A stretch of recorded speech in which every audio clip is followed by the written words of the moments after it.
Hey everyone, welcome back to Team Legacy. Today we're going to show you 3 escapes that every Jiu-Jitsu belt should know.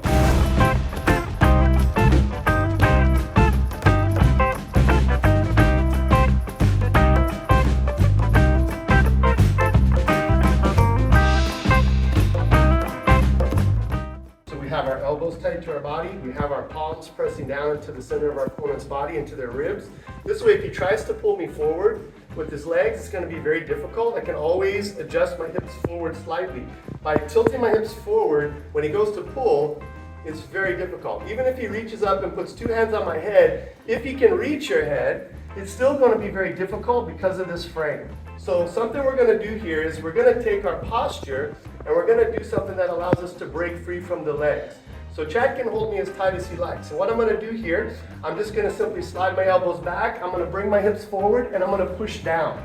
As you can see, I've already opened the guard, and I can very easily step a knee through to begin my passing sequence or my escape. Using your elbow position and your frames here, you're going to raise up, just like you were taking off a pair of really tight jeans, and bring your hips forward. This elongates the body and allows me to slip his legs effortlessly down and gives me enough space to bring a knee through. Then I can begin my pass or my escape.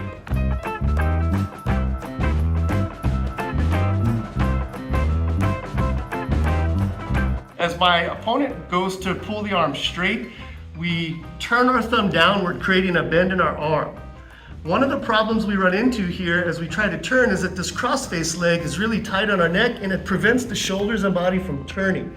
This can give him time to straighten the arm and get the win. Sometimes when my opponent is extending and I've managed to turn my thumb downward, I can't turn because this crossface leg is preventing my rotation. It's hard to deal with, the legs are powerful.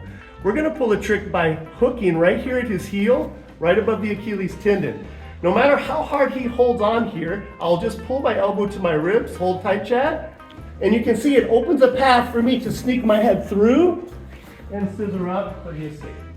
Whenever our arms are separated and we feel the armbar coming on, Coach Ashland's going to perform the thumb down motion.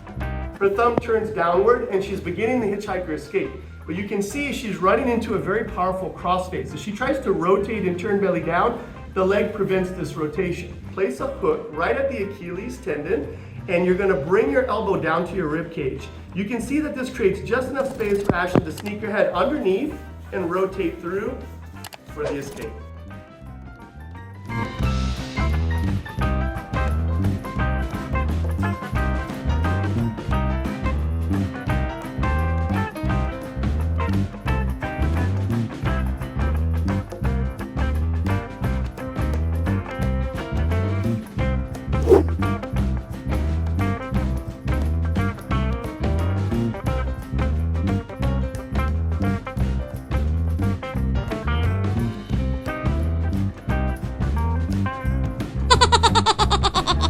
If you feel this content is relevant to you, please consider subscribing to our YouTube channel for more BJJ tips and tricks to level up your game.